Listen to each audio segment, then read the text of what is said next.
Rizky pang on off kena belah kena.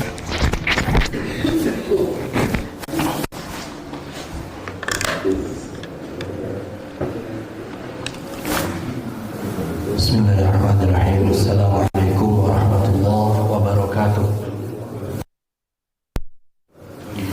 Alhamdulillah nasta'inuhu wa nastaghfiruh wa na'udzu billahi min shururi anfusina wa min sayyiati a'malina. Man yahdihillahu fala mudilla lahu wa man yudlil fala hadiya lahu. Asyhadu an la ilaha illallah wahdahu la syarika lah wa asyhadu anna Muhammadan 'abduhu wa rasuluhu alladzi la nabiyya ba'da. Allahumma shalli wa sallim wa barik ala nabiyyina wa habibina wa maulana Muhammadin wa ala alihi wa ashabihi ajma'in.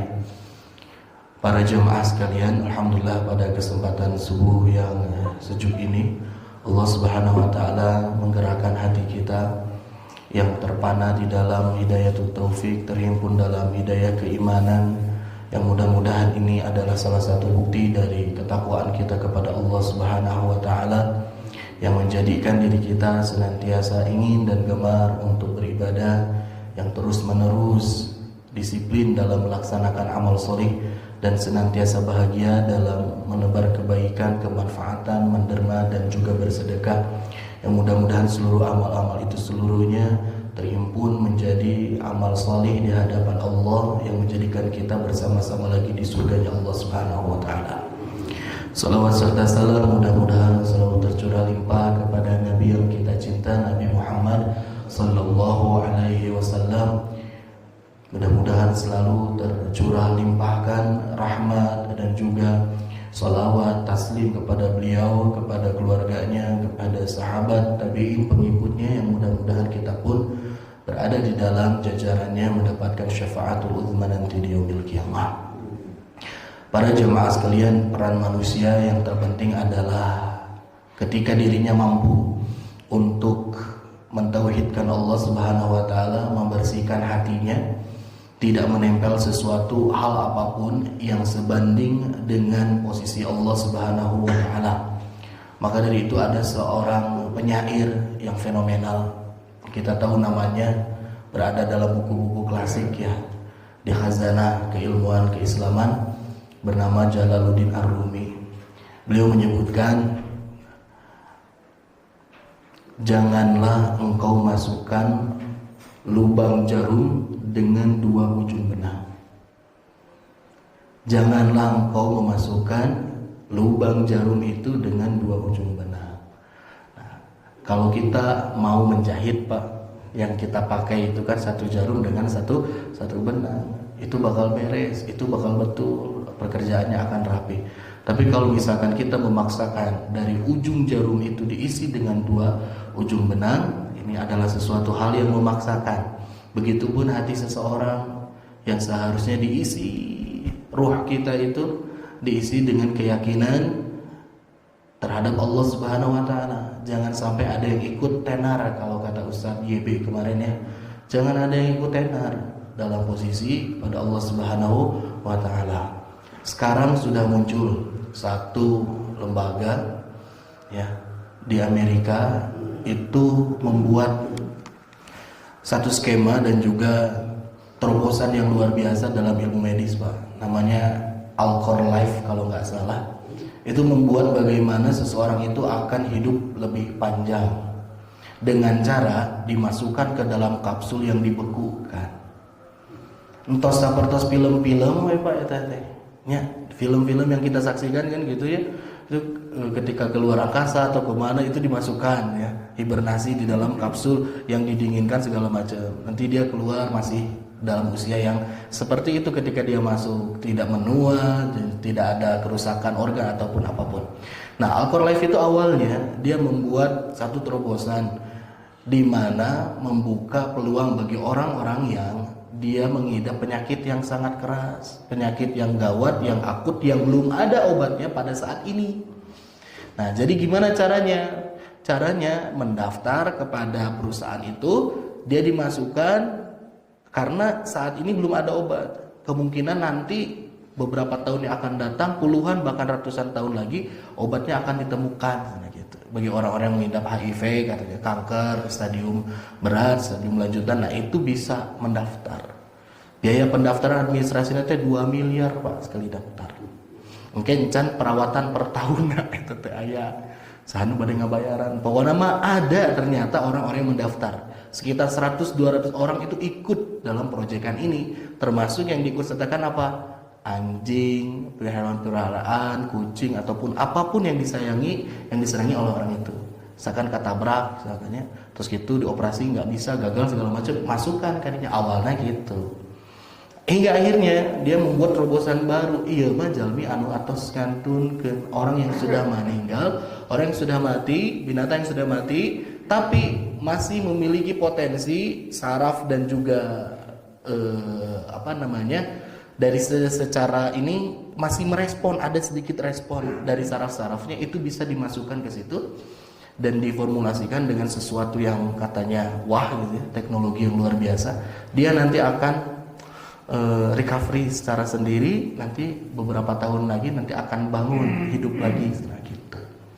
Ayeuna mah jalmi teh tos nyetarainya. Nah, wallahu a'lam. Bisa jadi mungkin sukses bangun tapi rohna roh saha gitu. Bangun teh jadi naon gitu kan. Maka dari itu ya ini adalah salah satu hal yang harus kita yakini bersama, bahwasanya tidak ada yang mampu untuk mengatur kehidupan manusia, menghidupkan dan mematikan iwalti Allah Subhanahu wa taala. Baik jemaah sekalian, selanjutnya kita akan masuk kepada materi kita. Sebelum kita lanjutkan, kita baca terlebih dahulu Al Asmaul Husna dan juga salat atas Nabi Muhammad SAW.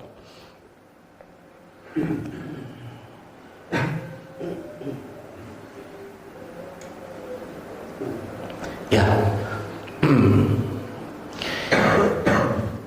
kita mulai baca bersama-sama. Ya Allah, Ya Rahman, Ya Rahim, Ya Malik, Ya Quddus, Ya Salam, Ya Mu'min, Muhaimin, Ya Aziz, Ya Jabbar, Ya Mutakabbir, Ya Khaliq, Ya Bari, Ya Musawwir, Ya Ghaffar, Ya Qahhar, Ya Wahhab, Ya Razzaq, Ya Fattah, Ya Alim, Ya Qabid, Ya Basid, Ya Khafid, Ya Rafi', Ya Mu'iz, Ya Mudhil, Ya Sami', Ya Basir, Ya Hakam, Ya Adl, Ya Latif, Ya Khabir, Ya Halim, Ya Azim, Ya Ghafur, Ya Shakur, Ya Ali, Ya Kabir, Ya Hafiz, Ya Muqim, Ya Hasim, Ya Jalil, Ya Karim, Ya Raqib, Ya Mujib, Ya Wasi', Ya Hakim, Ya Wadud, Ya Majid, Ya Ba'is, Ya Shahid, Ya Haqq, Ya Wakil, Ya Qawi, Ya Matin, Ya Wali, Ya Hamid, Ya Muhsi, Ya Mubdi, Ya Mu'id, Ya Muhyi, Ya Mumit, Ya Hayyu, Ya Qayyum, Ya Majid, Ya Majid, Ya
Rashid ya Sabur ya Allah ya Allah. Sallallahu ala Muhammad. Sallallahu alaihi wasallam. Sallallahu ala Muhammad. Sallallahu alaihi wasallam. Anta syamsun anta badrun anta nurun fawqa nurin. Anta syamsun anta badrun anta nurun fawqa nurin. Anta ikshiru ghali. Anta misbahus suduri. Sallallahu ala Muhammad. Sallallahu alaihi wasallam. Sallallahu ala Muhammad. Sallallahu alaihi wasallam. Ya Habibi ya Muhammad. Ya arusal khafiqaini. Ya muayyad ya mumajjad. Ya imam al-qiblataini. Allahumma salli wa sallim wa barik alaihi. Amin ya Allah.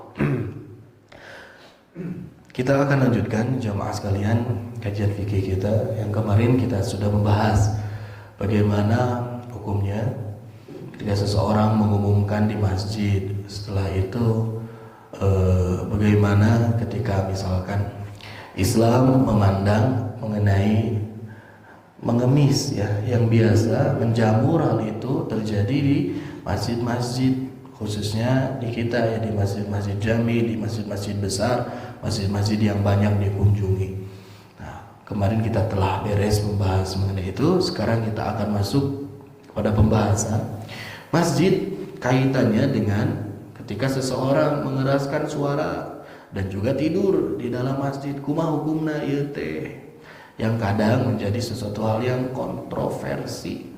Ketika di masjid, masuk masjid, tiba-tiba kita lihat di dalam masjid teh tos aya pengumuman di tiang-tiang masjid, di print nganggo huruf nu tara rebel nu ararageung, dilarang tidur. Bari sok aya gambar di bawah natenya jalmi nu pupuan gitu ya.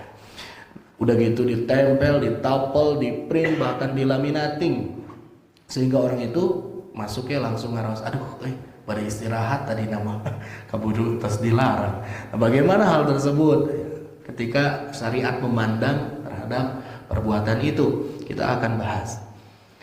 Jamaah sekalian, yang pertama, ada memang larangan mengeraskan suara di masjid. Ini diceritakan dari sahabat Abu Sa'id Al-Khudri radhiyallahu anhu. Beliau mengatakan, i'takafa Rasulullah sallallahu alaihi wasallam. Pada satu saat Rasul sallallahu alaihi wasallam itu sedang beriktikaf di dalam masjid.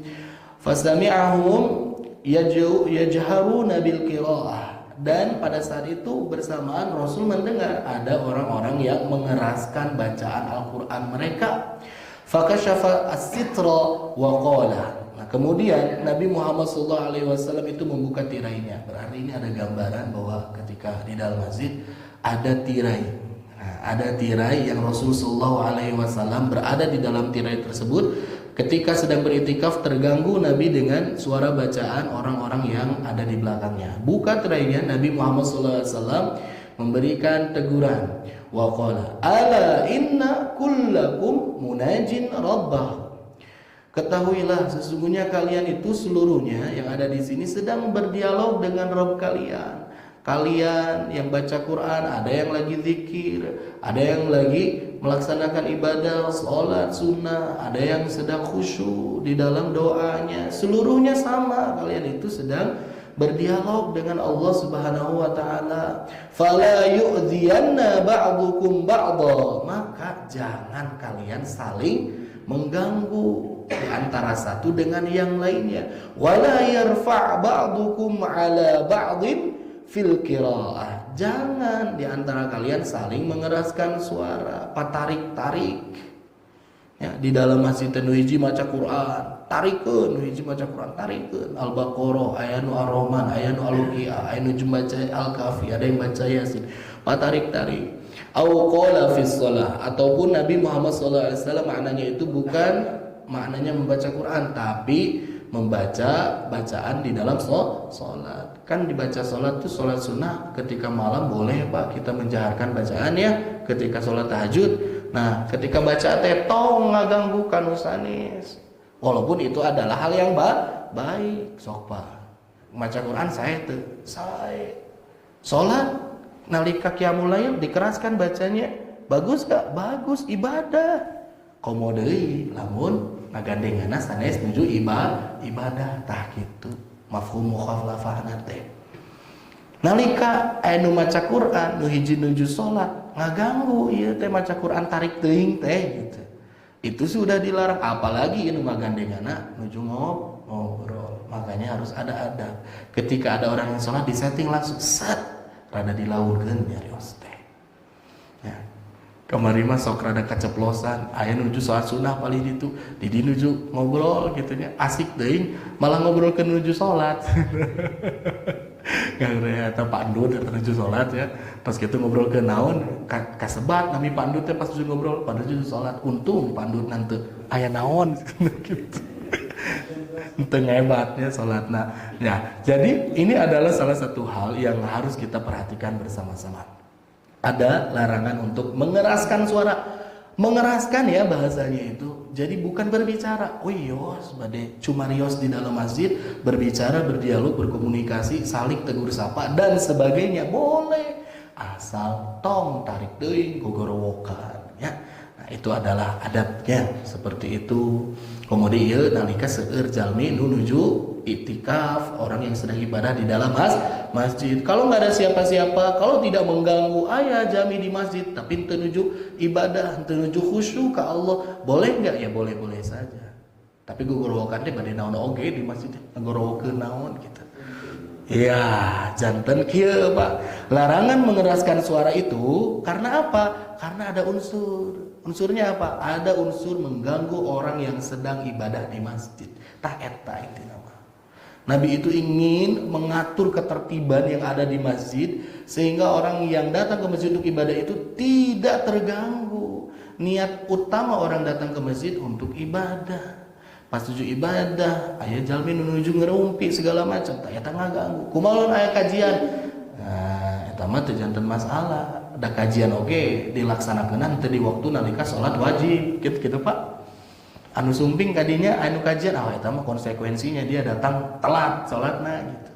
Coba lamun bareng di awal pasti moal kaganggu. Nah, ditambah apa? Ketika kajian memang suasana yang dibuat itu di dalam itu memang sudah ada kegiatan yang berlangsung di masjid. Jadi nalika anu salat kajian eureun heula atau kela-kela. Antos adalah anu salat. Nya sakinten paminu salatna nyalira beres nya. Cukup ku 3 menit. Ieu can beres salat eta nu pertama, sumping deui aya jalmi nu salat deui. Lami deui salatna teh, wah moal beres-beres atuh kajian teh. Maka dari itu, ini tidak termasuk ke dalam hal yang mengganggu ibadah di masjid. Jadi kalau misalkan bisa ibadah, bisa kegiatan di masjid itu diperkecil suaranya, volumenya agar tidak mengganggu, itu lebih bagus, lebih baik.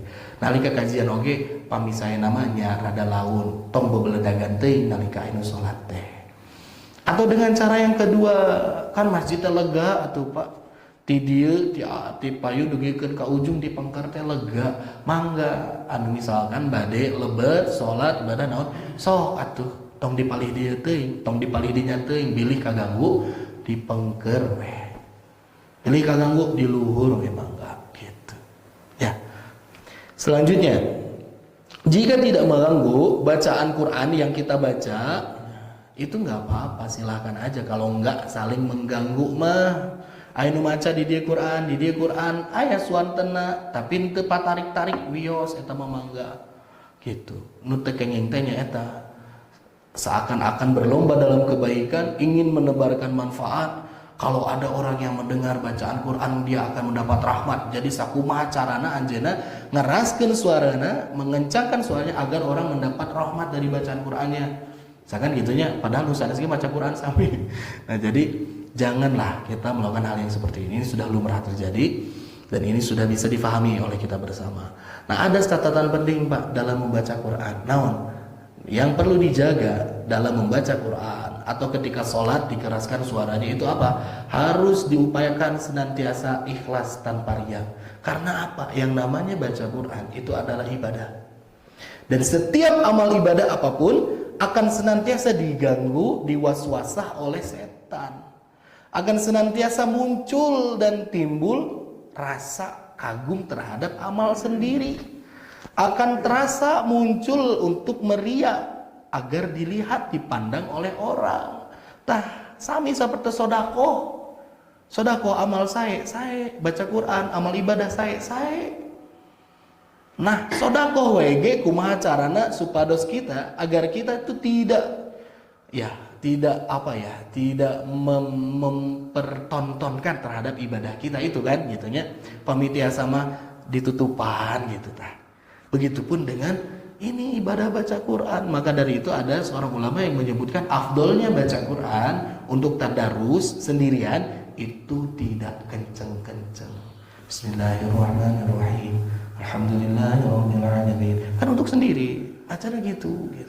Kecuali kalau beda, lagi kajian ibu-ibu segala macam pakai mikrofon, memang itu keharusan. Atau di waktu-waktu sebelum datang sholat, di waktu-waktu azan misalkan dibacakan dulu Al-Quran, disetel kanu mic misalkan ya, dibacakan Quran biar orang-orang tahu ini teh udah mau deket waktu sholat. Ditambah ketika dengerin Quran, seorang itu mendapatkan inspirasi, dapat ketenangan, dapat kenyamanan, ya itu boleh ya. Tapi pada dasarnya kebolehan ini harus dibalut dengan upaya senantiasa nu mengaoskeun Quran eta kedah ikhlas. Ketika digaungkan ke mikrofon, dia harus menguatkan hatinya, dia harus ikhlas. Tong dugikeun ka bumi nalika pendak sareng tetanggi, Pak, kamari pas qobla subuh da subuh, nguping teu aya nu maos Quran, eta teh abdi, Pak. Pak, apal tuh, yo, eta teh saya, kakuping deh kan ya, suaranya jelas tuh gitu. Awalnya mah gitu, kadia nama suantana kumaha Pak, terus mirip Imam Haromain kan. Ya, itu ada hal-hal yang mulai menggelitik. Anu langkung ka abdi imam pribados ya, ke pribadi saya, ada seorang jamaah ibu-ibu yang dia itu nyebut gini, Ustaz, abi mah paming pinggan Ustaz tilawah cenah ti masjid ka bumi langsung muka Quran, maca Quran ngiringan alhamdulillah cenah. Dia sarutin tadarus dalam hati abdi teh irahat teuing abdi maca Quran go mikrofon gitu ya. Dan teu abdi teu ngaraos, ibu sanes abdi eta mah nu sanes. Tapi suanten Pak Ustaz. Aduh capek. Iya mah nintrek. Ya jadi ya Allah, ya jadi intinya apapun ibadah yang kita lakukan termasuk membaca Quran, melaksanakan sholat, kalau ada unsur-unsur bisa dilihat, bisa didengar orang lain, kita harus berupaya agar tidak menjadi riya, tidak menjadi ujub di dalam hati kita. Tah gitu saurna teh. Termasuk ini ada riwayat dari Ibunda Aisyah radhiyallahu anha Beliau mengatakan, Anna Nabi sallallahu alaihi wasallam, Nabi Muhammad sallallahu alaihi wasallam, sami'a rajulan, Nabi itu pernah mendengar seseorang laki-laki yaqra'u minal laili, dia itu membaca Al-Qur'an di waktu malam di dalam masjid. Faqala, maka Nabi Muhammad sallallahu alaihi wasallam memberikan komentar. Komentarnya iya mah bagus Pak, yang sebelumnya kan diinstruksikan tong tarik-tarik teuing maca Quran teh, tong ngaganggu. Iya mah sae, kata Nabi Muhammad sallallahu alaihi wasallam, yarhamuhullahu laqad azkarani kadza wa kadza ayah. Kata Nabi Muhammad sallallahu alaihi wasallam ketika dengar ada yang baca Quran di masjid, da bumina Nabi manempel sareng masjid, janten pame aya nu maos Quran teh ka kuping. Kadangu kabumina Nabi. Setelah itu Nabi Muhammad SAW malah ini mah didoakan, ya rahamuhullahu laqad azkarani kadza wa kadza ayat. Mudah-mudahan si fulan itu dirahmati oleh Allah Subhanahu wa taala. Sesungguhnya dia telah mengingatkanku tentang ayat ini dan ini. Tah, iya. Satu momen mana Nabi teh memberikan apresiasi, diberikan aplaus, diberikan semacam pujian, bahkan didoakan oleh Nabi.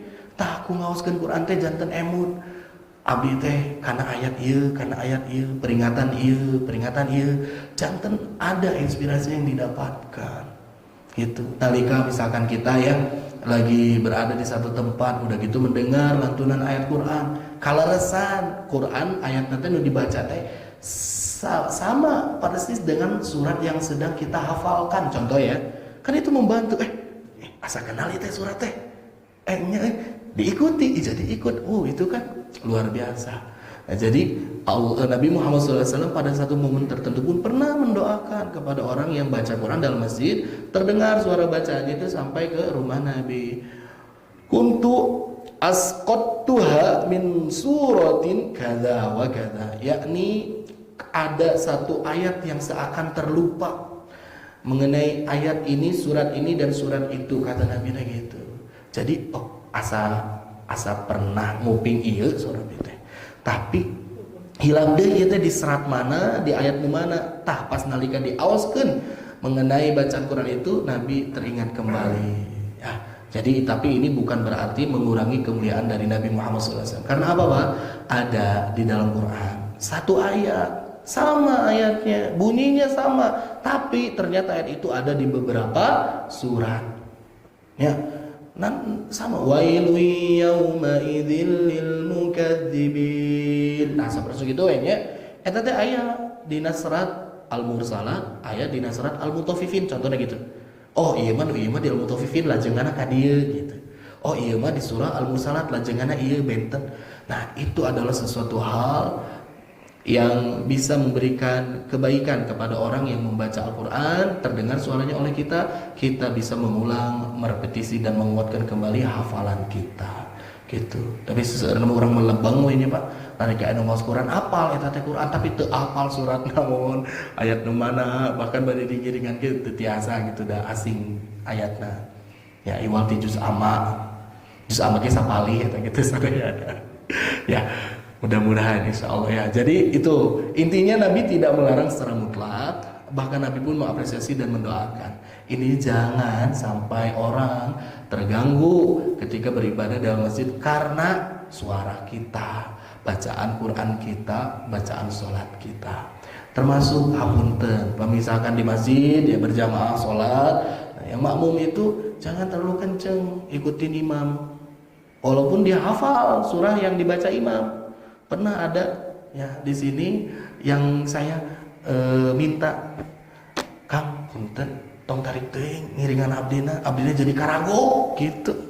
Eta teh ngagokan ka imam gitu. Baca ya memang sih surahnya surah pendek ya. Ara'aital ladzi yukadzibu biddin. Dia teh ikut kenceng gitu jadi kedengeran. Ya kalau ngaharengos itu janten masalah. Ka kuping ku nyalira teh kuna naon. Ieu mah rada ditarikeun gitu, janten rada ngagokan ka imam. Nah, itu termasuk ya. Nah, ini ya, jadi memang ada orang-orang yang tetap kekeh kalau di masjid itu harus hening. Nah, teu ubahnya bagai di kuburan aneh gitu tah.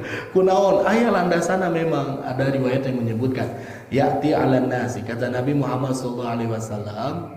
Ini mah tentang ngobrol ya di masjid.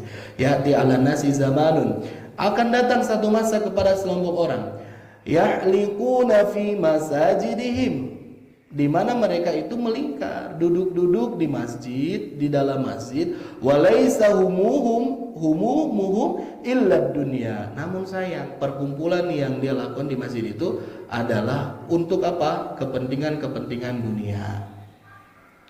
Enggak ada hajat lain, dia kumpul di situ untuk memikirkan dunia. Walaisa lillah, tidak ada unsur untuk Allahnya. Nggak ada niatan, walaupun yang diobrolkannya itu hal yang jauh dari sifatnya ibadah, kajian, keilmuan atau apa. Mending lawan aya sangkut pautna sareng Allah mah gitu. Ini mah nggak ada sangkut pautnya sama Allah. Di dalamnya itu nggak ada hajat-hajatnya untuk Allah. Fala tujalisuhum. Nabi Muhammad SAW memberikan anjuran agar jangan duduk bersama mereka. Tadi ke masjid teh sanesna ngobrol wios, tapi ngobrolnya bersifat apa? Kamari aya info. Aya teu damang jamaah teh sae. Nah, awalnya eta dilajengkeun ka mana nya wios lah gitu. Yang penting apa? Ada sangkut pautnya dengan kebutuhan hajat dengan Allah, dengan ibadah, dengan hal-hal yang kemaslahatan. Ya, rapat segala macam di masjid boleh. Itu untuk mengurus apa? Kemaslahatan umat yang memang itu dianjurkan, diperintahkan oleh Allah Subhanahu wa taala. Ieu mah teu aya urus sangkut pautna sareng kehidupan kemaslahatan, enggak ada urusannya sama Allah, enggak ada urusannya sama titah perintah Allah. Ya, ka masjid teh ngadonaon? Gapeh misalkan. Jadikan tempat buat ngadu nya eta, ngadu kartu. Atau jadikan tempat yang tidak baik, tidak bagus gitu ya. Kan di dia mah aya pingpong ge muatannya itu masih islami. Mereka semua astagfirullah kan gitu. Kacemes Allahu akbar. Gitu tak Pak. Ya. Setidaknya lah. Jadi kalau misalkan jam pertama di luar masjid ya, pingpong mah di luar. Seharusnya tidak ada sangkut pautnya. Ini mah kalau di dalam. Di dalam masjid ngariung teh ngobrol teh teu aya urusana. Ngobrolkeun misalkan tentang rihlah, tentang mau berangkat kemana boleh, tapi utama tujuan dari rihlah itu apa? Menguatkan silaturahim kan gitu. Utamanya apa? Menumbuhkan rasa empati, kebersamaan, solidaritas. Ya, balik laginya apa? Biar bisa saling menguatkan dalam keimanan, ketakwaan. Kita teh perlu dices, perlu refreshing segala macam. Enggak apa-apa di masjid. Ini mah kalau di masjid ngobrol ke teh teu aya sangkut pautna sareng hubungan-hubungan yang baik, tidak ada kemaslahatan. Kata Nabi, fala tujalisuhu. Tos ecakeun ti dinya mah tong calik bareng di dinya. Jauhi, hindari, kata Nabi teh gitu. Nah, Imam An-Nawawi menyebutkan berbicara di masjid itu boleh pada dasarnya Pak. Mau ngobrol naon lagi wios, sok we mangga. Pembicaraan apapun boleh. Asal apa? Dalam batasan. Ya, ada batasnya lah.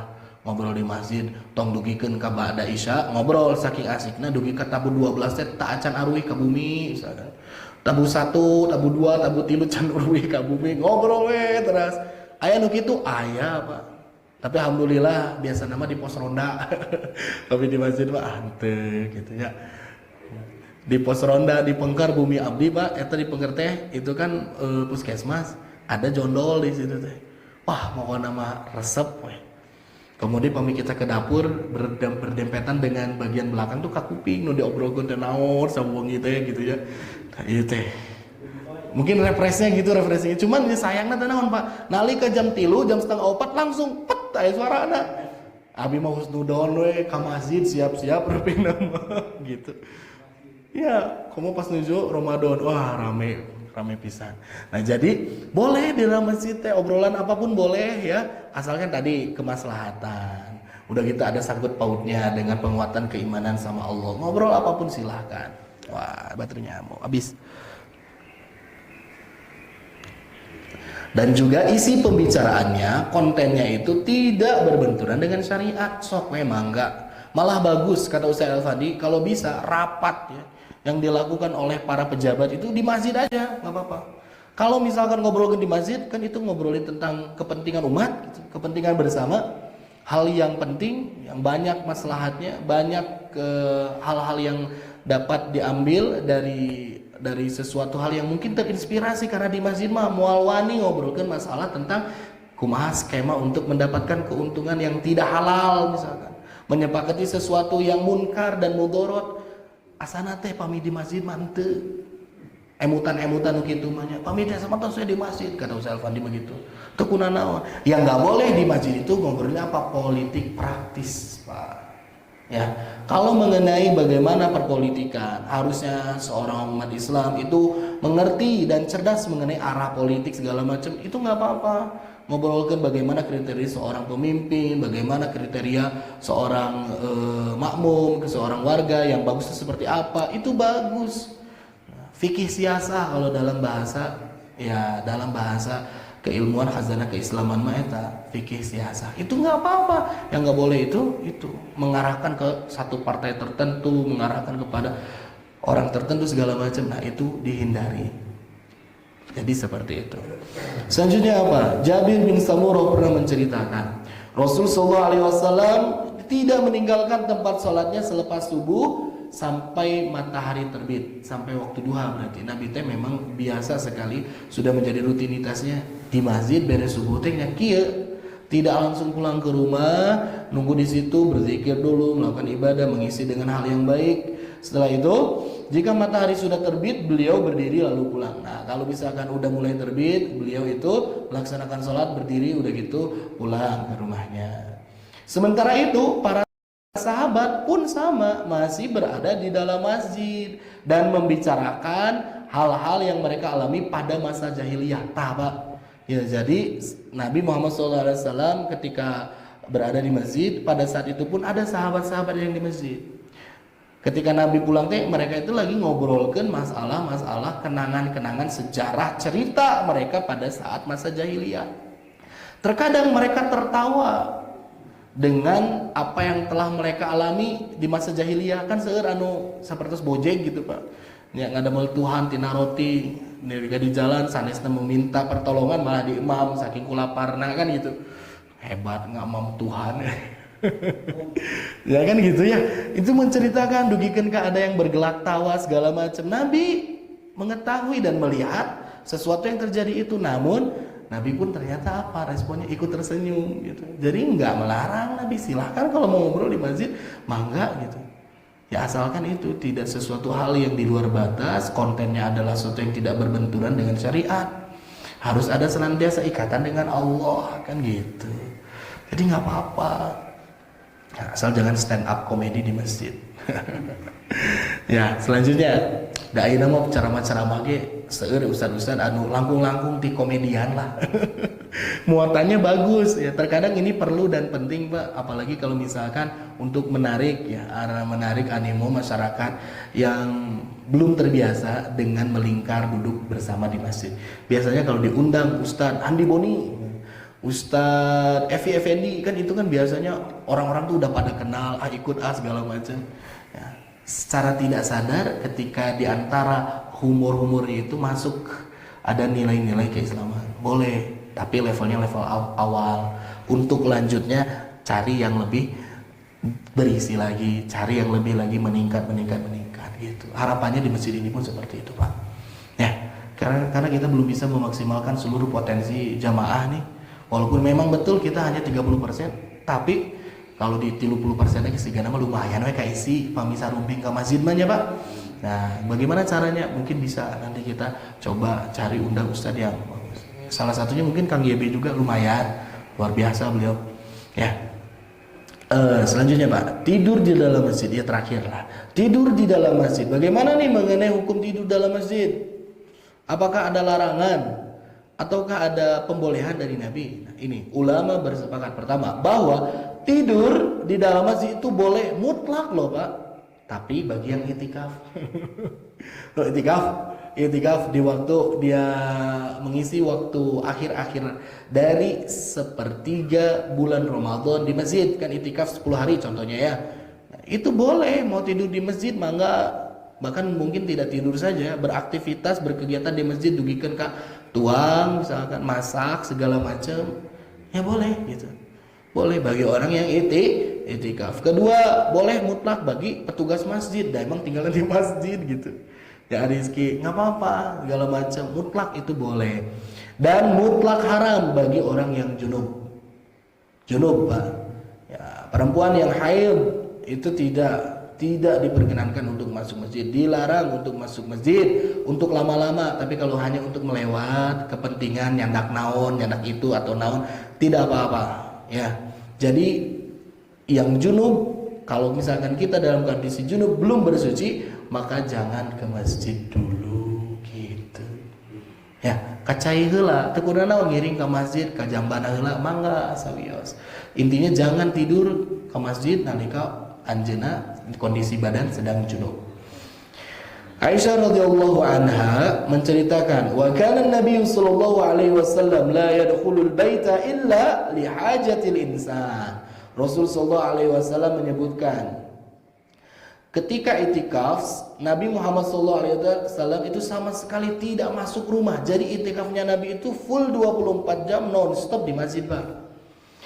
Kecuali lihajatil insan, karena menunaikan hajat manusia. Contohnya ada orang yang meninggal, ada orang yang wafat, misalkan keluar dari masjid, ngurusan, nyolatan, ngafanan, masukkan ke kubur, gak apa-apa. Hajat insan yang lain sebagai panitia yang menyiapkan makanan misalkan, dia pun ikut itikaf di masjid, tapi dia harus berkepentingan, berkeperluan untuk belanja, untuk beli sesuatu keluar. Gak apa-apa, beli dulu segala macam. Walaupun sekarang mah gampang sih, terus biasa di telepon, ku Gojek, ya. Bahkan pas zaman Covid mah ABG pernah, Pak, sering mesen sayur lewat WA gitu. Duh kata ayeuna masih aya teh layanan-layanan itu bagus juga gitu. Bahkan sudah ada price listnya udah keluar. Iya sakieu harga daging, harga ayam, harga iya, itu mudah untuk zaman sekarang, bisa disiasati. Nabi itu 24 jam non-stop itikaf di dalam masjid. Termasuk Nabi itu berarti istirahatnya pun di masjid, tidurnya di dalam masjid. Gak apa-apa orang yang itikaf seperti itu. Mayoritas ulama berpendapat bahwasanya boleh tidur di masjid bagi orang yang butuh untuk istirahat. Nah, yang kedua, bukan hanya orang yang itikaf nih, orang yang butuh untuk istirahat pun boleh untuk tidur di masjid. Atau orang yang miskin yang tidak memiliki tempat tinggal boleh ketika dia sementara waktu tinggal di masjid. Gitu, nggak apa-apa, terbuka masjid itu, Pak. Ya. Nah, apa sih landasan dalilnya ini? Yang pertama, kisah dari Ali bin Abi Thalib yang tidur siang di masjid. Tuh, Ali bin Abi Thalib tidur siangnya di masjid, Pak. Tapi tunggal dinten nalika naon. Nah, ieu aya asbabul waqi, bagaimana kejadian ini terjadi.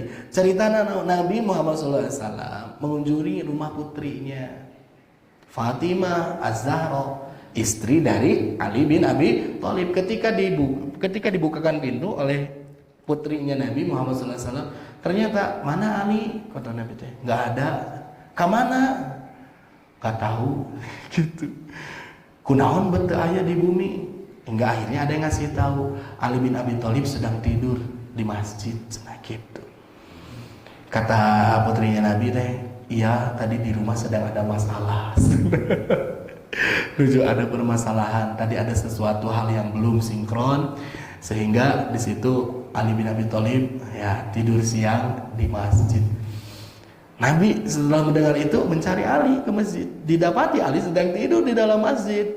Ketika itu Ali dibangunkan oleh Nabi Muhammad SAW. Kum ya Aba Turab, kum ya Aba Turab. Bangun, bangun Abu Turab. Abu Turab itu bapakna debu, bapak tanah. Karena kan nuju tidur nempel jeung tanah, Pak. Jadi ngalandih nate gitu Abu Turab cenah. Tanu sok boboe teh. Dan sekedik-kedik henteu kaok ningali bantal misalkan ya.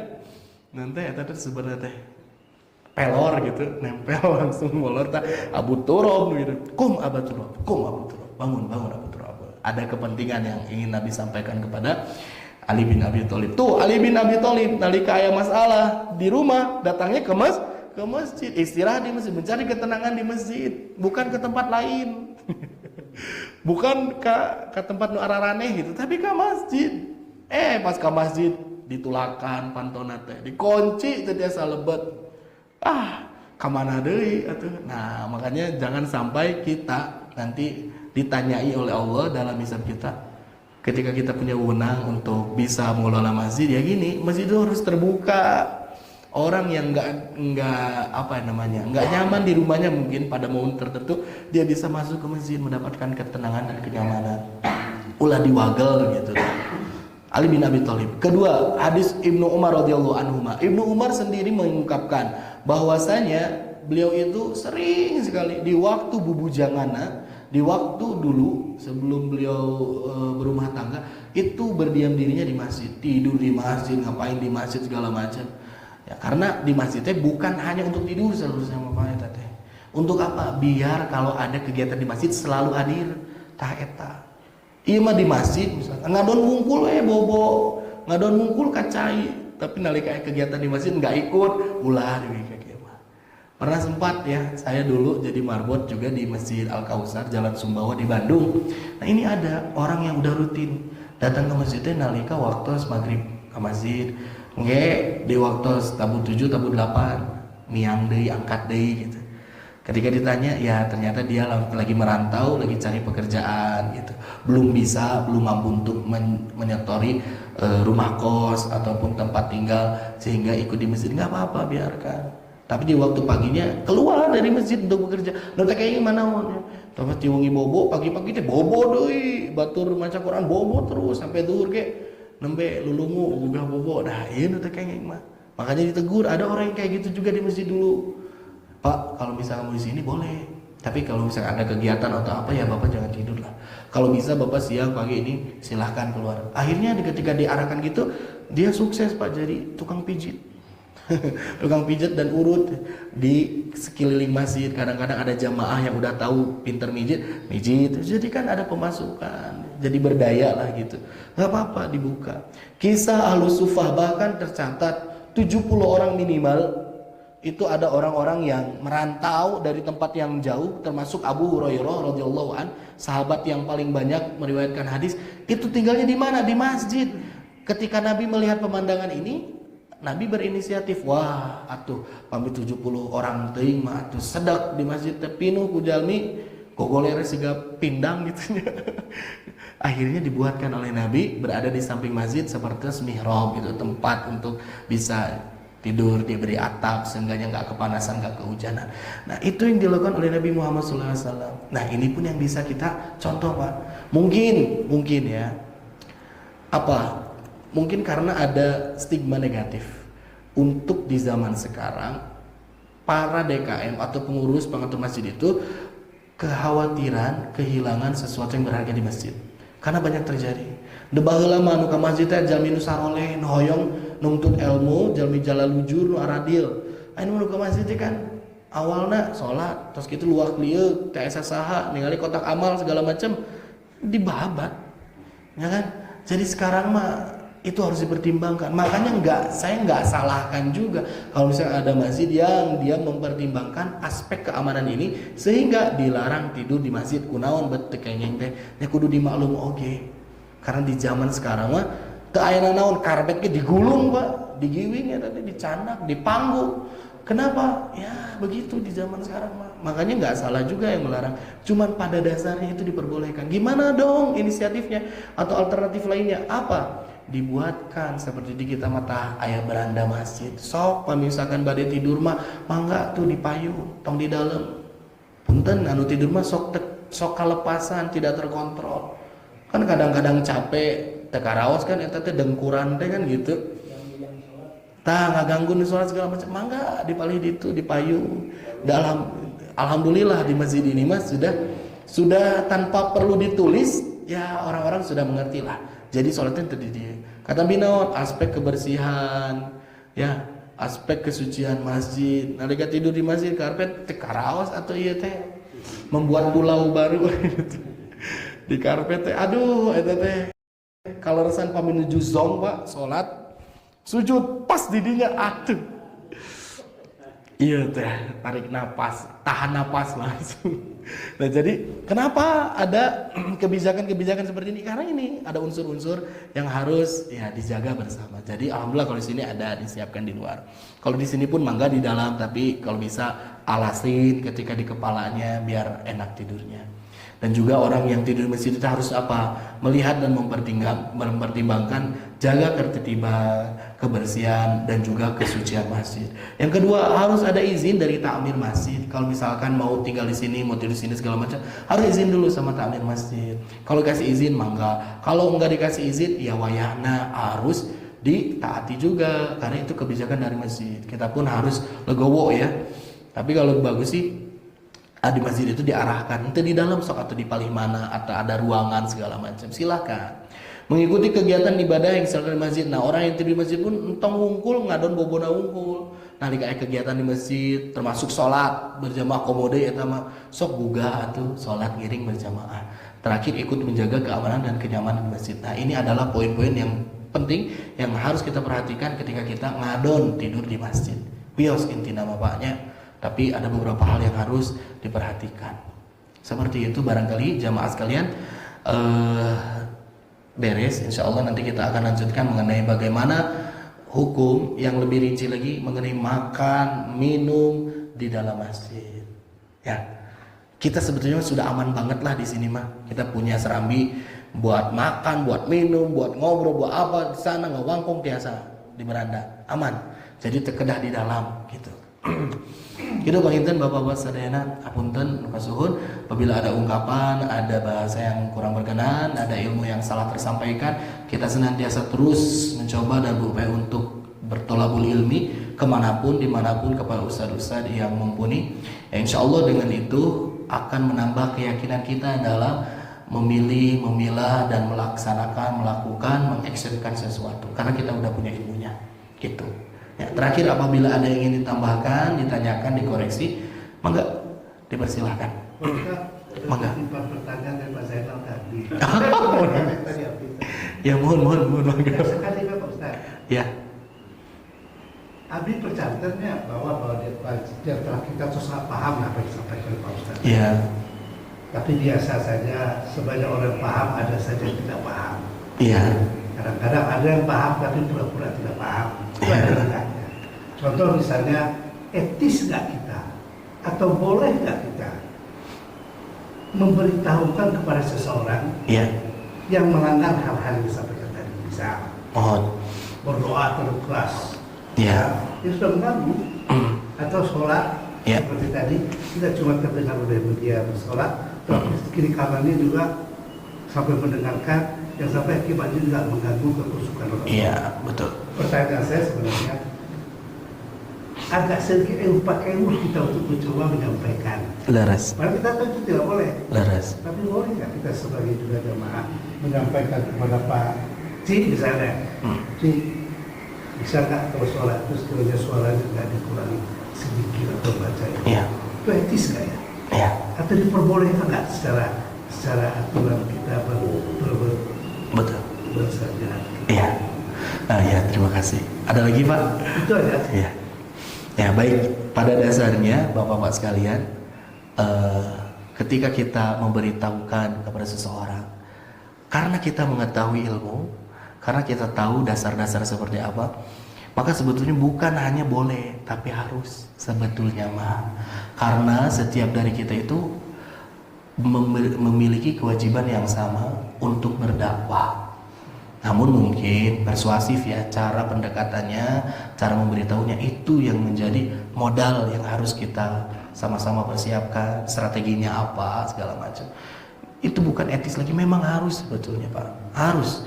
Namun kita pun harus paham ada ranah-ranah yang bersifat khilaf. Ada orang yang ketika dia doa, harusnya sih doa bersama. Kalau doa bersama memang harus dikencangkan biar orang lain tahu, bisa mengamini. Tapi kalau misalkan doa pribadi, ya boy ya, kalau misalkan mau disuarakan pun jangan terlalu keras.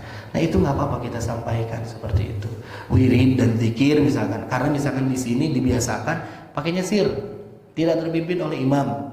Di masjid-masjid yang lain mungkin terpimpin oleh imam, dia bacakan tahmid, tahlil, takbir, seluruhnya dikencangkan misalkan ya. Nggak jadi masalah karena di situ memang sudah terbiasa dengan sistem seperti itu. Tapi kalau misalnya masjid ini sudah terbiasa dengan sir dan itu menjadi kenyamanan bersama, maka itu bisa kita tegur ataupun kita berikan arahan, kita bisa nasihati. Nggak apa-apa Pak, memang itu harus. Jadi pada dasarnya setiap dari kita memiliki kewajiban yang sama untuk memberitahu, untuk mendakwai sesuatu yang hak, yang benar, kan gitu. Seperti misalkan ada orang yang dia tiba-tiba mengumumkan sesuatu di masjid, dimana barang yang hilang, kita tahu ini udah nggak boleh nih, ya langsung dekati, tapi tong oge langsung, nggak boleh, dilarang sama Nabi segala macam. Itu kan beda. Dan dengan pendekatan yang baik, mungkin dia belum tahu, mungkin dia tidak tahu, mungkin dia ada satu pemahaman yang diyakini dia udah tahu ilmunya dan dia memilih mengenai hal itu, misalkan seperti membaca zikir dengan kencang, ya silahkan. Tapi kalau misalkan di ruang lingkup ini, di lingkungannya itu memang terbiasa dan dibiasakan dengan hal-hal yang berbeda dengan yang biasa dia lakukan, maka dikasih tahu, nggak apa-apa, insya Allah khair semuanya, ya begitu Pak. Makanya saya tadi ceritakan juga ada ya di antara jamaah yang rada kenceng maca Al-Fatihah, nuturkeun, terus gitu maca surah, dia hafal, dia ikuti kenceng gitu. Nah maka setelah itu saya mencoba sekali kakuping, meureun eta mah kalepasan gitu. Kita pun harus ada marhalah itu Pak, ada step itu. 2 kali itu leres teh, ya katilu kali nembe sok langsung. Jadi enggak sekaligus, takut juga nanti dia tidak menerima. Jadi harus arif ya dan bijak dalam berdakwah. Barangkali itu Pak. Ada yang tambahkan lagi Pak? Ya. Terima kasih Pak David atas tambahan dan juga pertanyaannya. Kita akhiri dan tutup saja kajian ini. Sebelum tutup, minta doa juga buat jamaah. Hari Sabtu kemarin saya sempat berkunjung ke rumahnya Pak Haji Hilman, ngobrol sampai saya nggak terlalu lama. Setelah beres saya mau toswe karena ada keperluan lagi. Ternyata setelah itu beliau jatuh kepleset. Wallahu alam bagaimana ya kronologisnya, cuman ada bergeser gitu tulang apa gitu, udah gitu tangannya sampai digips kemarin teh. Nah jadi sekarang sedang sakit. Mudah-mudahan Allah Subhanahu wa taala segera sembuhkan dan pulihkan kembali. Dan juga udah beberapa hari ini sama ketua DKM kita juga lagi sakit sama ya. Ketika pulang katanya ngedrop, sekarang belum bisa ke masjid lagi. Mudah-mudahan Allah Subhanahu wa taala berikan kesehatan. Amin ya Allah ya rabbal alamin. Allahumma shalli wa sallim wa barik ala nabiyyina Muhammadin wa ala alihi wa sahbihi ajmain. Allahumma rabban nas adhibil ba'sa ishfi anta syafi la shifaa illa shifauk shifaan la yughadiru saqaman bi rahmatika ya arhamar rahimin. Allahumma inna nas'aluka al-huda wat tuqa wal afafa wal ghina. Allahumma inna nas'aluka ridhaka wal jannah wa na'udzubika min sakhatika wan nar. Allahumma inna nas'aluka min husnil khatimah. Amin ya Allah ya rabbal alamin. Rabbana atina fid dunya hasanah wa fil akhirati hasanah wa qina adzabannar. Wassalamu alaikum warahmatullahi wabarakatuh.